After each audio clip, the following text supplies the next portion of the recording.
In primetime news this evening, Prime Minister hints at major scaling down of COVID-19 restrictions.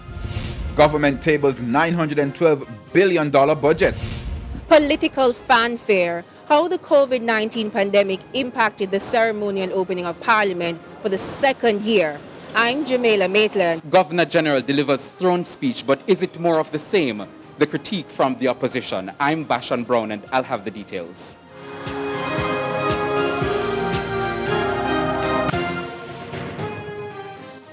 Good evening and welcome to Primetime News. We're on air and online at onespotmedia.com. I'm Janella Precious. Also this evening, the business day, Primetime Sports, sports commentary, E-Prime and weather. But before the break, the feedback question.